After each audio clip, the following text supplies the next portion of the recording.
Does he remember what it's like to kick a goal? Nobody assists instead. And it's Myercheck, as it so often is. Touched call from Brayshaw straight away, jumped up. And we can't always take the spoiler's word, Bradley, but he jumped up very aggressively, whether it shows up or not. That's a different one. Oh, let's hope they didn't. Let's hope that they did got go off the right kick. Yeah.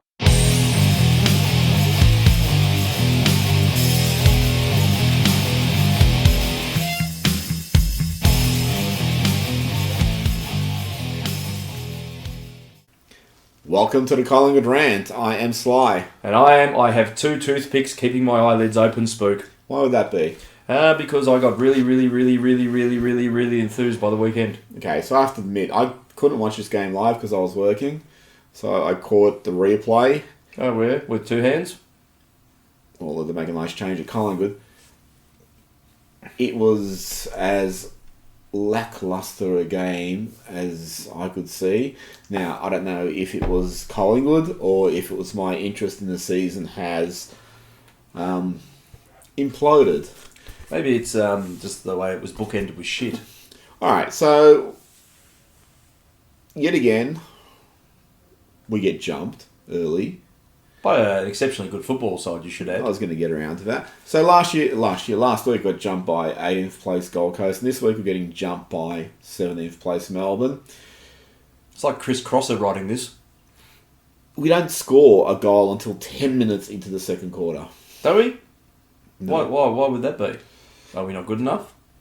Well, we had a lot of the play, but apparently we don't know how to Kick between those two big white things? kick between those two big white things, kick to a guy in the same jumper, handball to a guy in the same jumper. We had a couple of guys run in and just spray the living bejesus out of it. Well, that's the game plan, isn't it? The game plan surely must be... And we had one of the greatest score reviews of all time in the history of AFL football to contend with. Maybe that rocked the boat. Maybe they all just looked at that and thought, what the fucking point of any of this now? All right, let's show a little bit of passion for Collingwood. Collingwood, sorry. All right, so from about 10 minutes into the second quarter to about, 2 minutes into the last quarter, we did play pretty well. Mm-hmm. We're still wasteful in front of goal. We didn't convert as much as we should have. We only kicked, 10, 11 goals in the end? Yeah, it was finished with about 70 points or something. Yeah, so it's not like we smashed them. And it's not like kudos to Collingwood. It's not like percentage is going to mean anything this year. No, you wouldn't want to pursue that when you're in a very, very, very good position to actually build on that. Why would you just roll over? Why wouldn't you? So you got about 2 quarters where, all right, you can take it encouragingly and say, well, they're building a little bit of momentum. They're starting to get the systems back in place. They're looking a little bit better. I've got to give credits where it's due. Foot side bottom was pretty good. Yep. Josh Thomas had a better game. Chris was great. Myercheck. What do you say? As I've kept saying for about 115 years, if this guy was 19 or 20, people would be raving about what he's doing. Because he's 25, 26, there's always, is he too small? Is he this? Is he that? Shit. One of the commentators, can't remember which one it was, might have been that Thunderbird pilot, Anthony Hudson, said... The head. I often admire looking at his family on Easter Island. But it said he's his 4th bag of 4 goals, so... Hey, Huttos? No, Hutto doesn't kick goals, he just condescends to Collingwood. Varco, last 2 weeks, really liked the fact that, he's actually taken the game on. That snap goal he kicked was brilliant. It was instead of going for a handball or bouncing off 3 other players, I'm going to take the ball. I'm going to try something different and actually move through traffic. Yep. And snap a goal. And, what's his name? Ben Johnson? Brad Johnson. It's not Ben Johnson. Brad Johnson, I actually really like him as a commentator. I think he says some really good stuff, but he said Varco was the best front and square player in the league. Mate, I would like to see that if that was the case. Cause he meant at that minute. At that very minute, he was the best. And the only one. Callum Brown was good. Yes, good. Roughhead did well up forward. Yeah, look, he was he linked in a couple of in goals. Well, actually, they were non-goals, but he was there creating opportunities. Had a nice couple of little deft handballs that led to points. It's not his fault. I don't blame him. Do you blame him? No. No, I don't either. Magnan, I thought was pretty solid down back from what I saw. Let's see how he goes this week. Okay, so now let's flip it around and look at okay, let's play better opposition. Melbourne is 17th, Gold Coast is 18th. Melbourne, I don't know, how do you say this kindly? It's shit? No, that's too kind. It's too kind. This football club should just disband. You're no longer relevant. You fucking make a prelim, you finish 17th, you're going to get another top 5 draft pick, and you're going to squander that player's talent. I know we're beholden to traditional, that sort of shit. AFL, you need to step in and just disband this club and maybe bring in Port Melbourne or Williamstown. People would be fooled by that, wouldn't they? What? Yeah, changing it from Melbourne to Port Melbourne, you'd pick up on that, wouldn't they? Oh, I think they wouldn't. No. I think if you're going to keep Melbourne in the league, you need to move them to Canberra, where they will get to go to the games and get to go to Snow at the same time. Yeah, that would work means to an end, really, isn't yes. it? Or maybe you could build a stadium up on the top of Hotham. Well, that would be and great. they could run out the banner and straight down the ski slope. That would be good for all their downhill skiers. That's it. We don't even write this stuff or practice or anything. It comes naturally. Yeah. So, all right. So we beat 17th by a whopping 17 points. Well, it's like poetry. Grundy gone. Is he? Oh, no. Say it's not so. No, it's Grundy versus... Well, it could happen to Colin. Grundy versus Max Gorn. Grundy got the taps, but Gorn got the hits to advantage. We have managed to beat up on 2 shit clubs. Next week on the play, Adelaide. Adelaide's a middle of the rung side. They had a close run against, I don't know, West Coast or something. West Coast, yep. Over there. And then you have Essendon. I don't know where Essendon's heading at the moment because of what's happened the last 2 weeks. But they should be better opposition than 17th and 18th by virtue of the fact that they're not 17th and 18th.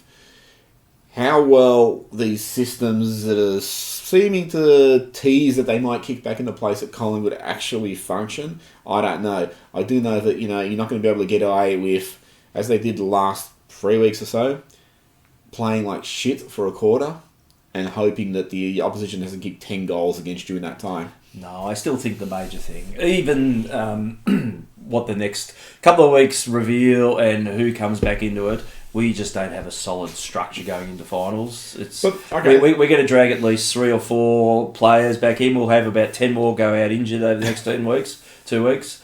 So there's nothing settled about our side. But the thing I disagree with there is, and this is why I brought up Grundy, that midfield now is pretty much as complete as you're going to get it. You could bring Sire in, arguably, but... Probably not at the moment. But probably not at the moment. And the reports are he is carrying something. Certainly not the club. Well, I don't know who's doing that. Beams has never been in calculations really this year. So you got pretty much the line-up. I think Wills has done well. Wills got free kicks, 13 handballs, 10 tackles, which is a fantastic effort for, a guy who's played under 20 games or something. Maybe the rest of the mid should actually look at, applying some pressure.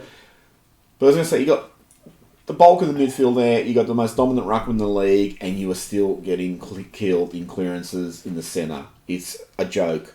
And why anyone in the media or fans or no one is actually questioning, why is this midfield not working? Why is this greatest midfield ever not clicking and putting together some dominance?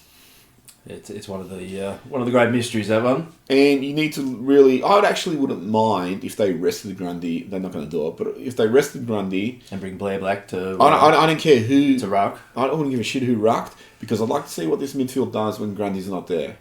Right? And I've said this previously, these 2 parties need to go away. You got some coaches in the coaches box, apparently 26 of them. Someone needs to say, hey, go work it the fuck out how you're going to tap it to your midfielders. You midfielders need to work out how you're going to signal where you need to tap it to. You need to win many more clearances than you're winning, because the problem is when we are getting clearances, they're those shit sort of flat-footed, static ones where someone gets and goes, yeah, I'll just hook it around my body and hope for the best. There's no real system to them, and that's why I sort of disagree. De Goey, Stevenson, that irreplaceable. Having him back in the 4 line, no doubt, elevates that 4 line 20-fold, 50-fold. But the ball's got to get down there, and the mids are not doing their job. I think probably it was a benefit our performance that Crispy was running off half back, and when he counter-attacks, when he provides that run, that purpose and all that, you get a bit of direction, you know. And he's even telling people like Troy, just get the fuck out of my way now. Troy's like, hey, sorry, I'm not, man. That's my hamstrings. Yeah. They could explode at any minute. But it is farcical that we're in round 21 and this has not been addressed. You now 2 weeks from finals and your mids and your ruckman, even though you had like players out like Adams and Siren and all that, that your mids and your ruckman have absolutely no relationship. It is like fucking waking up and finding a stranger in your bed and realising you're married but not knowing how to make any sense of the relationship. Work this fucking out, because just because you got to beat up the might of the Gold Coast under 15 side and the Melbourne side, which is, you know, really been a running joke since 1964. Well, it's not even running, really. No, it's not. You know, I feel so... We should just get Lyndon Dunn to start actually coercing Melbourne players over, like Petrarca and these guys. You know, Dunn was really diplomatic a little while ago, a few months ago, where he sort of said, oh, you didn't come to a club like Collingwood earlier. You know, he goes, I love my time at Melbourne, but like that was like, yeah, that's me massaging the truth and just saying, God, I've got to say something nice. I wish I got the fuck out of that place a lot earlier. Shit state of a club is what he really said under his breath. You know? It's like it never happened. I don't really think there's a lot to be gained from, you know, really dissecting this game, because it really was such a lackluster game. I know we had like about 40 minutes of dominance. We didn't convert it, so it's like, who gives a shit? You cannot get away with that against better opposition. I don't know if Adelaide's going to provide better opposition, because they've been up and down the whole year also. But, you know, we're 2 weeks from finals. I still want to hope, and I said this to you, and you shouted me down and hit me with a chair. I hope it's a lot like 2002, where we really just limped into the finals. And I remember that last game against Bulldogs, we got smashed by about 10 goals, and I was sitting with my brother and some other people and just talking to strangers, going, what the fuck is Port Adelaide, who finished top, going to do to us next week if we're playing like this? And come the finals, we actually turned it on, you know, bang, and off we went, and we look like a different side. And how did that finish up? Finished up as well as it could finish up at Collingwood.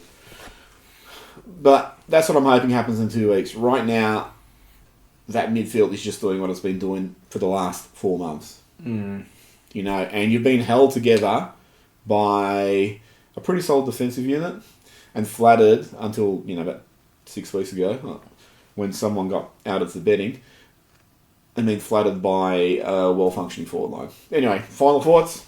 Just move on. Yeah, look, it's one of those games where you just take the 4 points and run. It was disappointing that momentum didn't turn into a 10-goal win. 20-goal win. And then the percentage booster was there to be taken. And then percentage, you know, clearly won't be a factor when it comes to settling the top four. Of course, for us, we'll probably be out by 1 or 2%. But, yeah, it was disappointing the way it ended. I mean, the way they started was shit. The way they finished was shit. I think Pendlebury, after the game, said we were shit. We got to go away and look at our performance and come up with something. We've got a week to come back, all the usual cliche stuff. But it's disappointing that they shut off the way they did. I also want one positive thing about the finish. All right, and there's that old adage, I think Darren Burton's been peddling it since about 1962. You start your next game the way you finished the previous game. Well, we proved that for the... Yep. And Gold Coast really just petered out and we played like shit. And that's the way we came into this game, really listless. The last quarter of this game, we let Melbourne kick the last 4 straight. Nobody really looked interested. But in about the last 2 minutes, Maynard hit Melksham with this really hard tackle, where Melksham tried to step around him and dummy him, and Maynard just went straight for the hips and just brought him to the ground. And Maynard played really angry, which is really enjoyed watching. And for me, that was like a bit of a statement, and I hope that sort of just buoyed the rest of the club to go, oh shit, that's right, that's what you meant to show out here, a little bit of passion. No, as you say, I mean, hopefully they're just treading water till they get to the finals. I think finals is always a different beast, and we'll cover that in the next couple of weeks, no doubt. But, yeah, you hope is all we have left, that it may turn around. These wins are still papering over cracks. I don't think they're papering anymore. No, it's like you have to build a bridge to get out of the crack. Yeah, they'll just be falling into the cracks. Anyway, that's it. We'll be back with Medium Acidic. Oh, good. This should be interesting. It is. Good.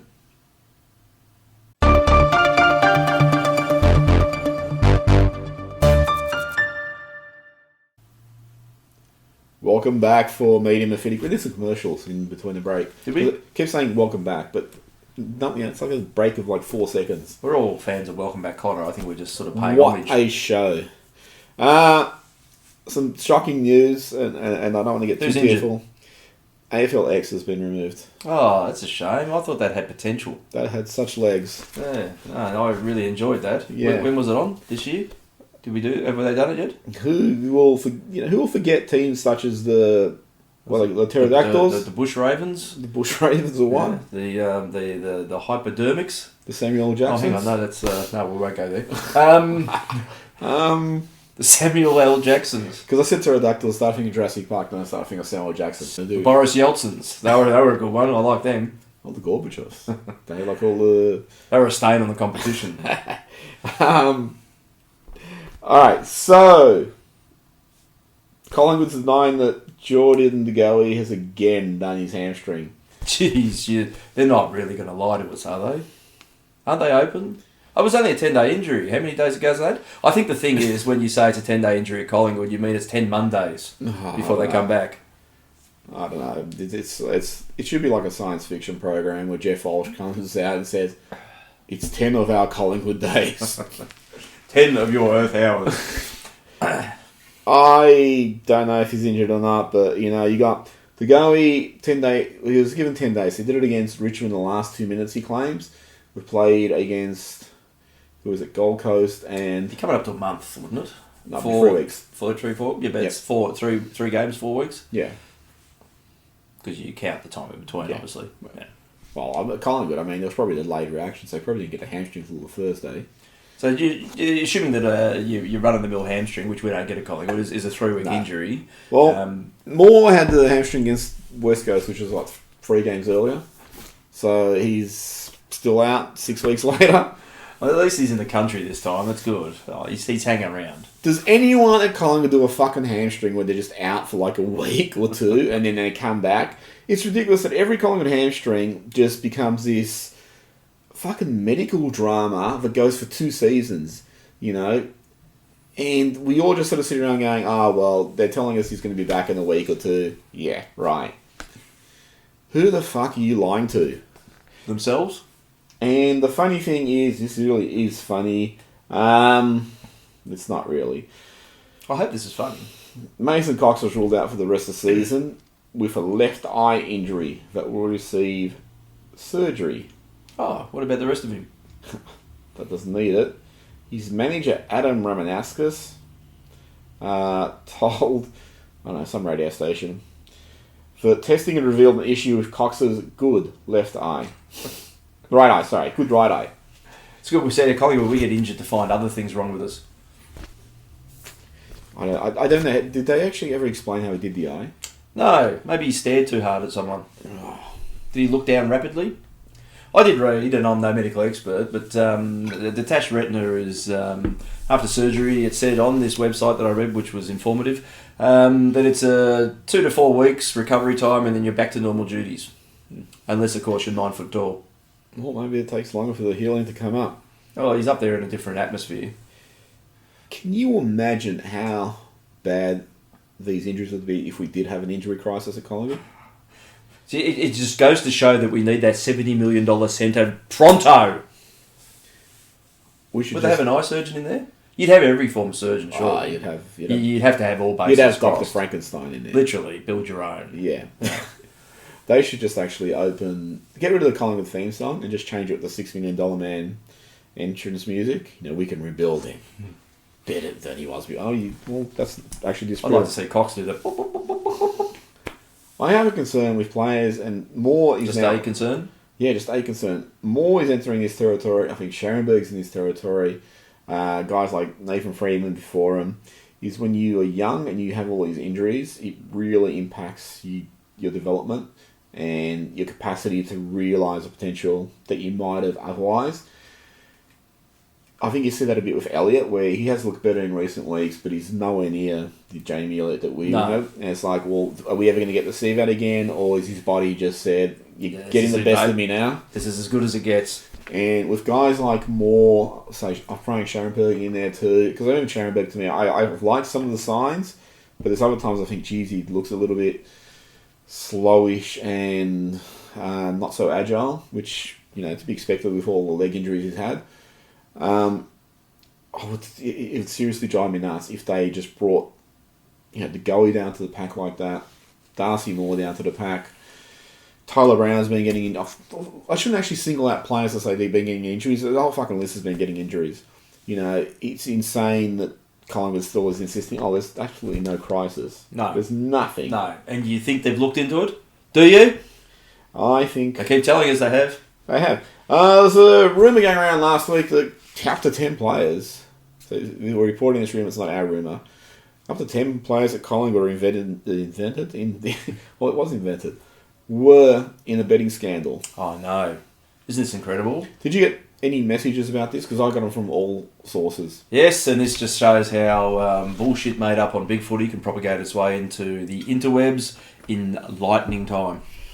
I got it from several different sources, and they each reported a little bit different. It's like Chinese whispers. Yeah. Can we say that nowadays? Probably not.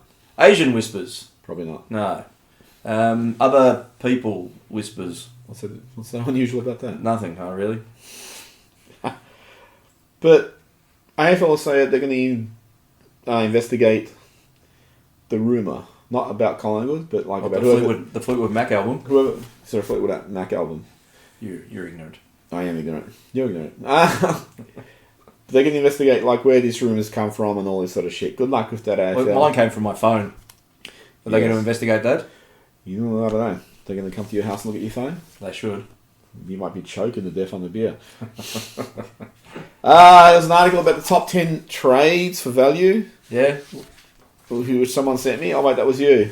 And number 10, I won't go through them all, but number 10 was Will Setterfield. And then you have guys like Tom Hickey, Jack Holmes, Tom Scully, Gary Runn, Link McCarthy. What a name, Link McCarthy. That should be like Lancelot Link. That should be like a action hero. Nick Newman, Jasper Pittard, Sam Lloyd, and number 1, none other than... Jordan Ruffhead. Yes. Well done, Ruffy. I can't believe Spook ever doubted you. No, I can't believe it either. When did that happen? Another article sent to us by Jack, thank you, about how Collingwood's going to handle their salary cap problems. I'll just put their head in the sand? No, that only works for the injuries. Now, this article broke down when players are coming out of contract. 2019... There's irony in that statement. 2019, Ben Crocker, Lyndon Dunn, Jamie Elliott, Tyson Goldsack, Levi Greenwood, Ben Reid, Braden Sight, Travis Varco, Rupert Wills, Daniel Wells. So, Daniel Wells is to be finished.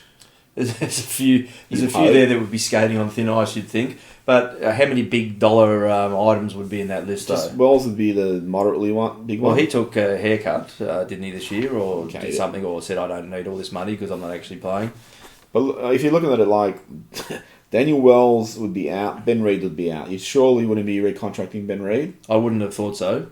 Unless you say, here is the shittest offer we can give you, we'll rookie you, and if you can play some games.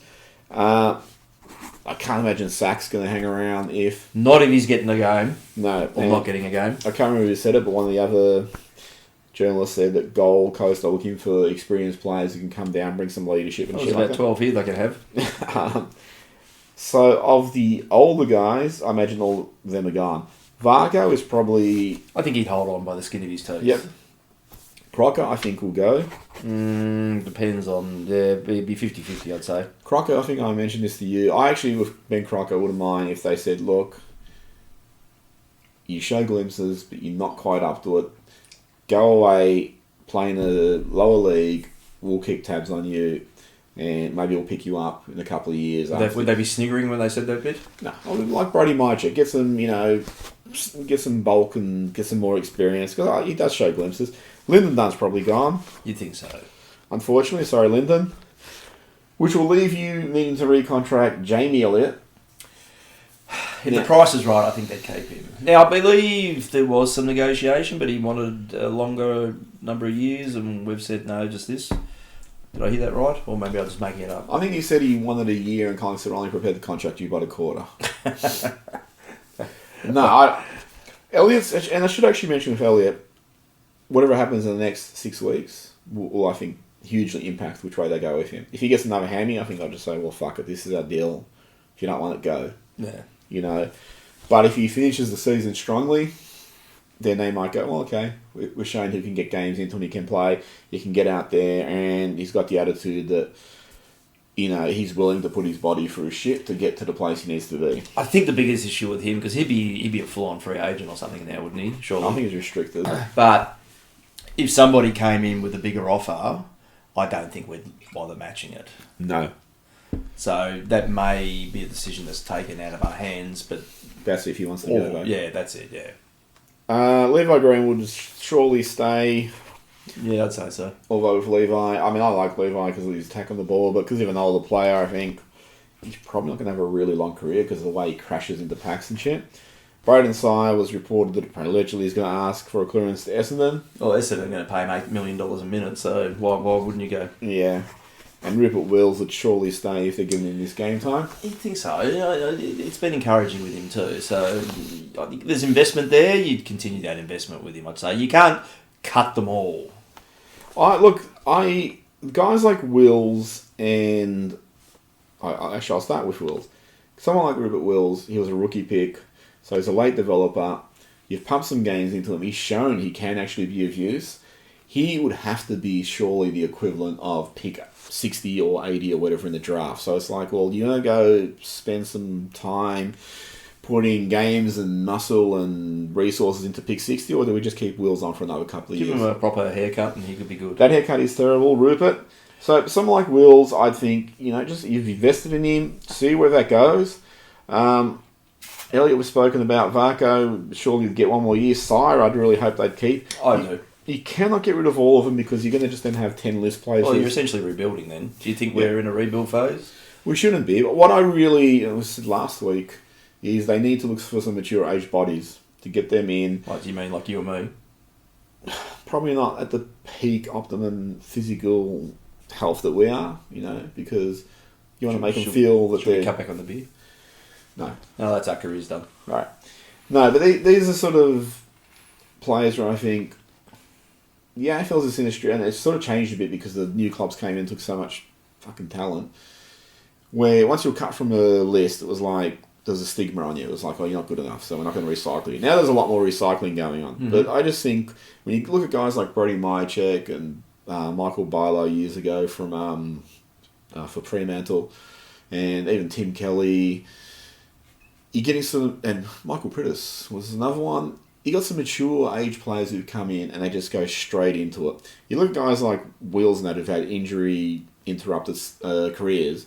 You think, geez, if they could get a good run at it, they've shown enough that, hey, they might come on. If they mightn't come on, fine, but, you know, again, it comes down to that gamble. Well, you just stick another couple of years into this guy, or do we pick Joe Blow at pick 70 and hope for the best there? And I like the sound of Joe Blow. With our list management, with guys like Reid and Wells and Sack most likely to go out, it's then about, well, how much of these players can carry us over to the next phase, or how many can actually fill spots on our list? That's it. It's a likelihood of really, are you going to get over what's wrong with you, or are you going to play? Because there's no point you doing 2 or 3 games a year and then just being in. But this is Wilson's place to Elliott, so you'd hope that he's right. The one other thing you got to look at there is, you know, you can't sort of look at Wills and go, oh shit, you know, you're just injury prone because 48 other players fall under that category at Collingwood. Mm. And I reckon if you could get whatever is going on right, you wouldn't have that issue. Anyway, I'm just going to look at those players. I'm not going to go further than that because that's the tier where you got a number of aged players who probably, you know, even if they weren't having injuries like Wells and Lyndon Nunn, would probably be at the end anyway. Yeah, that's true. Finally, you know, just to prove we're not always negative, Collingwood raised more than $1 million for the homeless. Good on them. Well done, Collingwood. It's only going to be a $69 million rehab centre now. They should just push the homeless through the rehab centre. Anyway, we'll be back with the match preview. Oh, beautiful. Yeah. This would be the one against Adelaide, wouldn't it? Yeah. Just to prove that we don't record this 6 weeks earlier?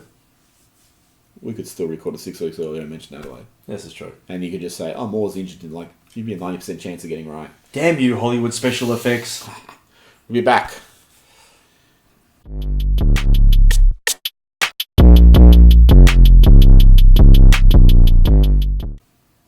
We're back with the match preview. Jordan De Goey, as mentioned, will miss. There's a shock. Darcy Moore will miss. There's another shock. What else you got for me? Reserves went down, so they look like they're going to miss the finals. John Noble played in his first loss. Collected 23 disposals, took 6 marks. He's no longer the difference then. No, he's not. He's just now a Collingwood player. We've just got to get him onto the long-term injury list, and his journey is complete. He's John Ignoble. Ben Crocker, 21 disposals, 8 marks, 5 tackles, and a goal. Oh, we better get him back in. Yep, we would rush him back in. Flynn Appleby. Is he still playing? Yes, been amongst our best.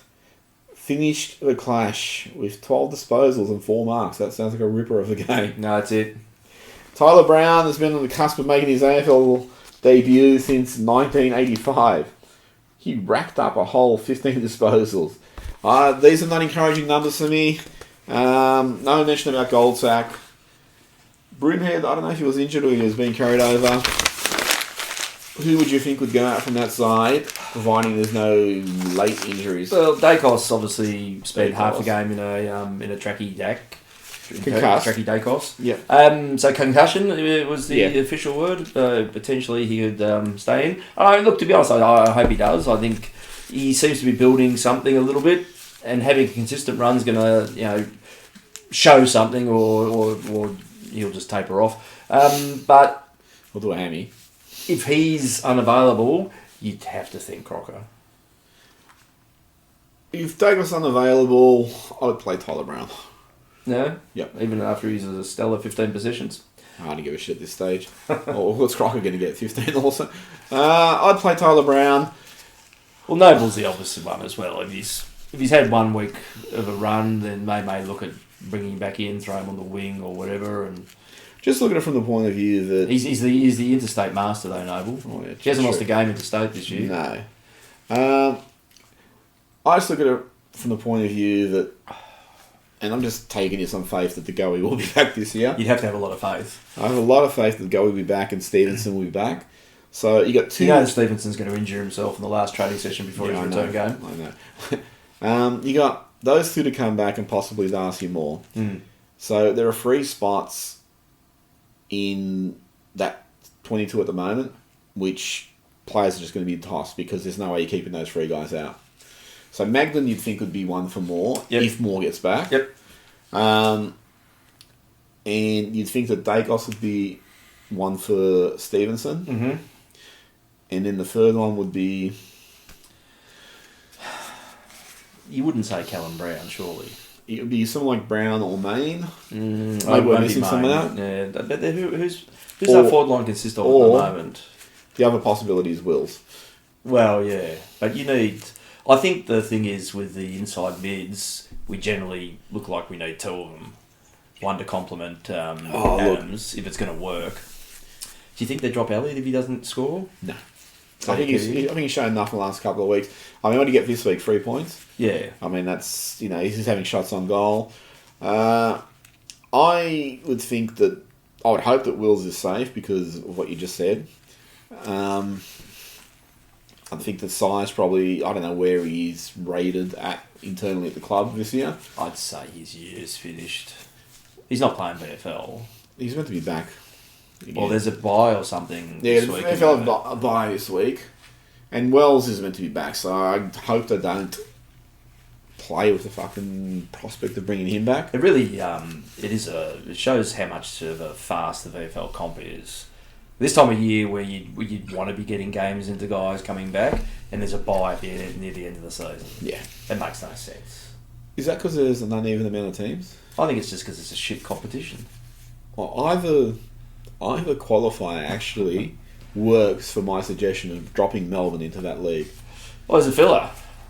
Yes. Like we go to relegation, you think? No, just keep them down here. And then, well, they're not going to get another chance to come back. They could go down to the next tier of they go down to Diamond Valley, the TAC Cup or something. They go to the TAC Cup or the Diamond Valley and play Montmorency. They'll get smashed there, which would always be entertaining. Well, as I said, I think they should disband Melbourne and just give every club a choice of their players. But anyway, that's going away from what we're talking about. It's not that I have anything against Melbourne. It's just that you have a lot against Melbourne. You're just a nothing club. I should also disband Carlton just because I dislike him and I'd like Charlie Curnow and Sam Walsh. So changes this week. Well, it's likely to be probably Noble or Crocker coming in for Dagos if he's not over the concussion, because I think normal concussions are 1 week potential view, unless of course it's Collingwood, which you're out for about 6 weeks. One of the dangers of concussion, because I did some pre-med last week, one of the dangers of concussion is it can travel down to the hamstring at Collingwood and keep you out for 6 to 8 weeks. I think oxygen can travel down to the hamstring and tear it at Collingwood. I think oxygen would be Yeah, I'd say it'd be there won't be too many changes. You'd be looking, as I said, to settle the side. The thing is, though, you can't settle something that's going to have 3 ins in it. Alright, so big concern this week. Last week and the week before, we played Jack... No, sorry, we didn't do it the week before. We played Jack Magden. He played on Bailey Fritsch or something. I don't know. Who were some other Melbourne forwards? I don't remember any. Oliver or something? Was he one of them? Or He's a midfielder. Who's that Pratt who wears the headband? Brayshaw? No, he wears a Petrarca? No, I don't know. Someone with curly hair and he wears a headband. Something. No, I don't know. David Schwartz. Yeah, I thought it was Oliver, but anyway. No, he's a mid. But yeah, Ron Barassi. Do they have 2 Olivers? I don't know. Ron Barassi, maybe. I have no idea. Probably Checker Hughes. Don't know. Anyway, I was going to say that, Magden got to play on pretty much a VFL level opponent. No offence to whoever that VFL level opponent was. Against Adelaide, he has Jenkins, who likes us for some reason. He kicks, goals against us. He's been shit this year too, so he's bound to have his 1 game for the year. And Walker. He's another one who'll have his 1 game for the year. So you're playing now better calibre of forwards. So... They've still got no ruck though, have they, Adelaide? No, they've got that young guy coming up. I can't remember his name, but he's good. Grundy's been smashing people like Gawn and that statistically. So you don't think you'd have much problem. No. The only guy he hasn't beaten is Scott Lycett. We should recruit him. No, but the concern would be, how do you actually set up the defence? Do you keep faith in Magden? Geez, no, not against them. You've got to have to put Ruffy back. And so what do you do with Magden? You play him as the ruck? Well, he's got to... You do need... Well, that's a possibility. What's he like as a forward? He'd be probably worth about 6 or 7 goals, wouldn't he? Well, my check is... Magden has a basketball background, from what I understand. I actually thought Magden did some nice stuff in traffic. You look at, some defenders and you just think, don't put the ball in their hands, because that scares me. I like Presti. Presti could just stop anyone. But the moment he got the ball in his hands, it was like nail-biting time. And if you went for any adventurous kick, you'd think, geez, man, Presti, just lay off here. Don't go for some 35-metre pass for a teammate between 3 opponents. That's not what you do. Magden actually did a few things where I think he's got a little bit of elegance, which is good. I don't know what that means for his long-term prospects, but Jack Frost I used to be a big fan of, but when he got the ball in hand, it was always a little bit scary. Magden looks a little bit more composed than that, so maybe up forward he could do something. Maybe they could play him as a defensive forward. I don't know. I got no idea. I don't know what this club's doing any week from moment to moment. Yeah, well, the ultimate thing is there's 2 tools that have to be contained there, so I'd be much more comfortable with Ruffy back in defence. Look, if that means... Ruffhead didn't score any goals. He sort of contributed a fair bit around there. I don't think Magden would do any worse than that, so I'd be inclined to maybe move him up forward for a little bit, pinch hit in the ruck, and let just Ruffy park his carcass down there. Would be my way of doing it. Well, I reckon the big worry here is Adelaide's mids, because they've got the Crouchers. They're both playing, I don't know. I'm assuming they're going to both play. They've got some good inside mids. If we don't feed the ball out to our mids to get first use and actually have some structured offense, sorry, it's an American term, this could just turn ugly. There's every chance. I really hope that the last 2 weeks we've just sort of built a bit of momentum and we're rediscovering some of our mojo. And Adelaide a chance of still staying in the 8? I think they would be if... Port, I think, are in a better position to use. I think from this point on, it's all just there's teams that mathematical Yeah. chances, which gives you some impetus to win a game. Well, after we won on when did we play Saturday? After we won, we're now ensconced in the eight, just where we're going to finish. So Richmond has West Coast and Brisbane, and they're just Richmond's probably the one would have to leapfrog. So we just have to win, and we have to hope that they will lose one. Percentage might be a factor. Who would have thought? Yeah. Anyway, tip. Winning games against Freo and Hawthorn, that might have been a factor too. Yeah. Look, Winning last year might have been a factor. I think it's probably a good time for him to get away and play in the state. It's going to be a big ask against Adelaide. I think it will either just win or we'll get smashed. I'll tip Collingwood by 57 points. No, well, I'll go 7 points. All right, that's it from us. Like, subscribe, leave comments, listen to us on iTunes or something. On Twitter. On Twitter, listen to us on Twitter. Spotify, Fastbook. Fastbook. All the big ones.